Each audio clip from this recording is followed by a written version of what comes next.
我千金城不怕女人族。银虎王，你可以开始了。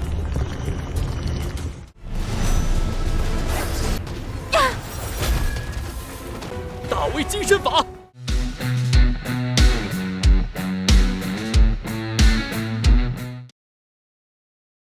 Halo guys, selamat datang kembali di channel Alur Cerita Film. Untuk kali ini, Mimin akan bahas alur cerita Donghua yang berjudul Swan Emperor untuk part yang ke-11. Bagi kalian yang belum nonton video-video sebelumnya, kalian bisa langsung menontonnya ya. Linknya ada di deskripsi. Oke, tanpa berlama-lama lagi, Mimin akan masuk ke dalam alur cerita Swan Emperor. Di video kemarin, Wang Fan akan segera pergi ke gedung Xianji untuk menerobos melewati 6 lantai demi mendapatkan pengakuan dari kota Xianjin. Lalu Wang Fan mengatakan kepada Master Pavilion, jika ia secara kebetulan melewati 6 lantai dan memenangkan kesempatan untuk tinggal di paviliumnya selama 6 tahun, Wang Fan tidak tahu apa Master Pavilion dapat menjual api ilahi bintang merah kepadanya. Master Pavilion pun berkata kalau ia bisa melewati ujian 6 lantainya, pasti ia akan memberikannya. Ia juga mengatakan kepada Wang Fan, kalau barusan seseorang melaporkan informasi di kota Xianjin, Tuan muda kelima dari ras iblis surgawi Yao Wutong membawa 20 penjaga dewa iblis. Tuan muda klan pedang tirani 9 matahari Li Xieyang juga membawa 30 penjaga dewa perang.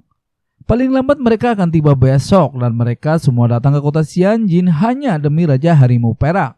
Selain itu juga tidak sedikit orang di kota Xianjin yang memusuhi Wang Fan. Dan apa mungkin Wang Fan akan benar-benar tinggal di paviliumnya lebih lama? Sepertinya semua itu harus mempertaruhkan hidup untuk masuk ke gedung Xianji. Wang Fan mengatakan kalau siapapun tidak ada yang bisa menghentikan badai karena ia terlanjur sudah datang, maka hadapi saja semuanya. Lalu ia pun pergi untuk beristirahat. Master Pavilion itu pun curiga kepada Yun Guhong yang mewakili penguasa kota Xianjin. Dan ia datang ke paviliumnya meminta barang berharga. Kenapa tepat sekali waktunya dengan Wang Fan? Dan Yu Guhong pasti jelas dengan sengaja dan ia belum tahu tujuan Yu Guhong. Kita kembali ke Wang Fan. Ia mengatakan solusi cepat tidak akan berguna lagi. Gedung Xianjin, Yu Guhong dan penguasa kota Xianjin. Yao Wutong, penjaga dewa iblis. Li Xieyang, penjaga dewa perang. Li Fengmang, pembunuh dari klan bayangan dan beberapa orang di kota. Semuanya sudah datang sekaligus dan ia harus menghadapi ini semua. Dan berharap bisa bertarung dengan mereka semua. Tak selang berapa lama Wang Fan berkultivasi untuk melakukan terobosan. Namun di saat itu juga ada seseorang wanita dari klan bayangan yang datang dan langsung menyerangnya. Sedikit pertarungan pun tak terhindarkan. Wanita misterius itu pun mengeluarkan jurus ilusi bayangannya dan langsung menyerang ke arah Wang Fan. Akan tetapi, jurus bayangan itu sama sekali tidak mempan bagi Wang Fan. Wang Fan pun langsung mengkonternya dan membuat wanita dari klan bayangan itu melarikan diri.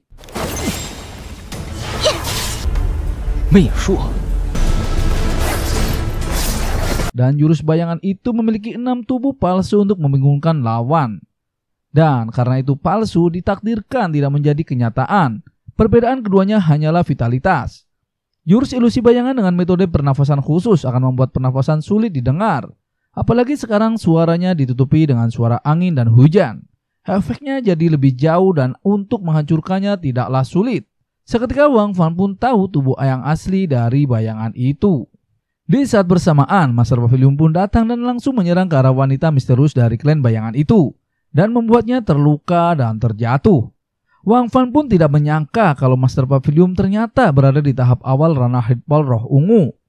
Di saat itu juga wanita dari klan bayangan itu memilih kabur darinya, namun Wang Fan mengejar dan menyerangnya kembali ke arah wanita tersebut.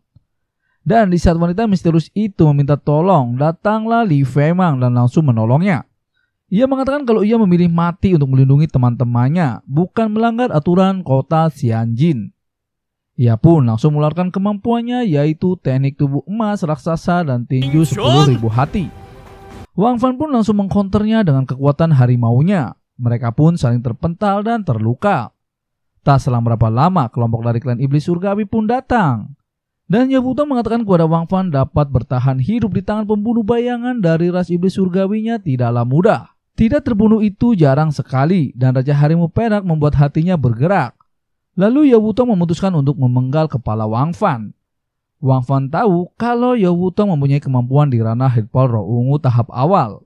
Namun Yao Wutong mengeluarkan semacam kekuatan yang besar dan dia benar-benar di atas pembunuh dari klan bayangan dan Li Fengmang.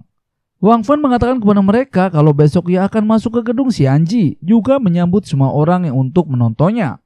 Master Pavilion pun angkat bicara. Ia mengatakan kepada Yao Wutong dan kelompoknya untuk tidak melewati batas Pavilion Jixingnya, karena Pavilion memiliki aturannya sendiri. Selama Raja Harimau Perak menjadi tamunya, mohon jangan memprovokasi terus-menerus.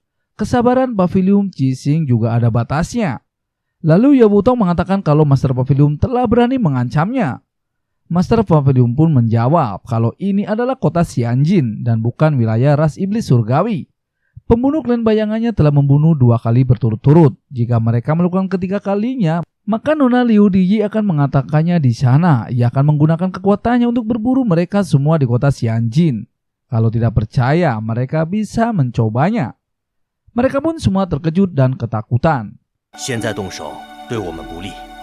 Di saat bersamaan, Yu Guhong datang dan mengatakan, siapapun yang berani melanggar aturan kota Xianjin dan melakukan pertarungan besar, semua dianggap sebagai musuh kota Xianjin dan dibunuh tanpa ampun.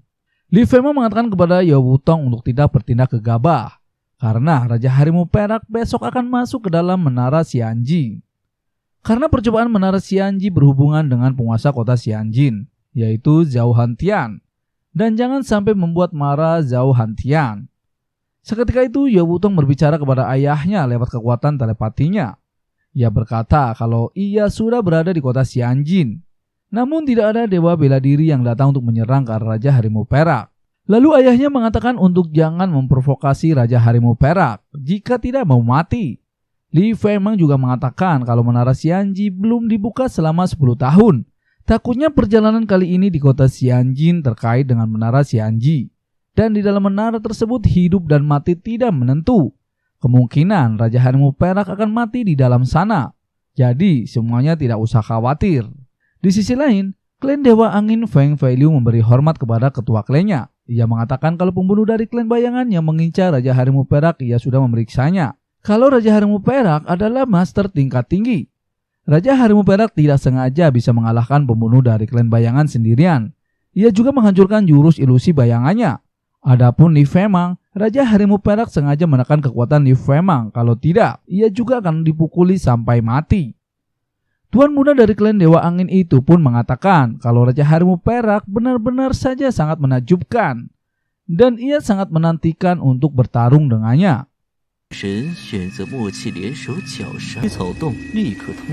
Dan dari Pavilion Jixing, Master Pavilion berkata kepada Wang Fan kalau ia tidak tahu apa tujuan sebenarnya perkataan Yu Guhong datang ke pavilionnya.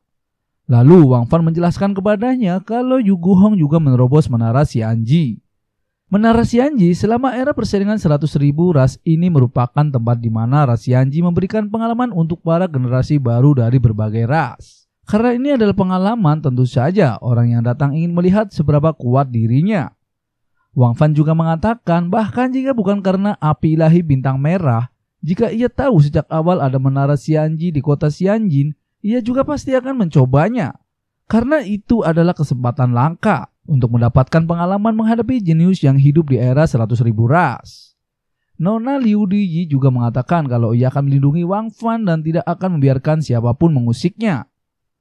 Di keesokan harinya, Wang Fan dan Nona Liu Diyi pun datang ke menara Xianji. Orang-orang dari berbagai ras pun berkumpul di sana untuk melihat Raja Harimau Perak memasuki menara Xianji. Wang Fan berterima kasih kepada semua ras atas perhatiannya. Karena itu benar-benar suatu kehormatan baginya.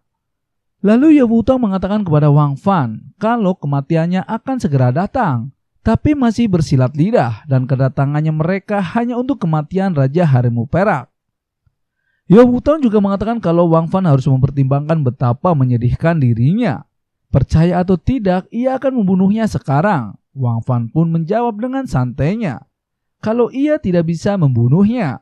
Wang Fan pun tahu kalau menara Xianji merupakan tempat terbaik untuk menunjukkan kejeniusan seseorang. Setelah musnahnya klan Xianji, menara Xianji telah menjadi sebuah legenda.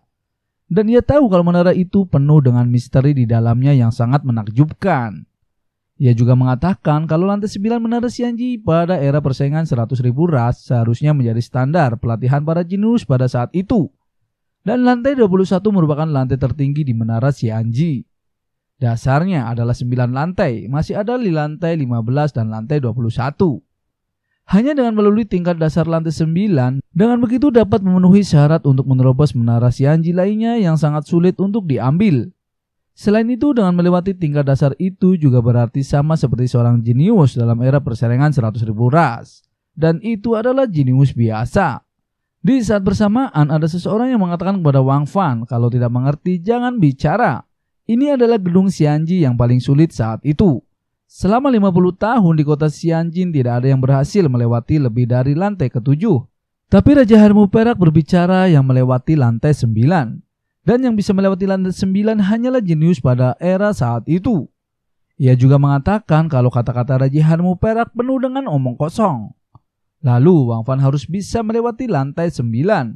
Dan ia ingat kalau Menara Xianji yang tercatat di buku rekor tercepat adalah 2 jam. Dan ia harus bisa melewati dalam 2 jam.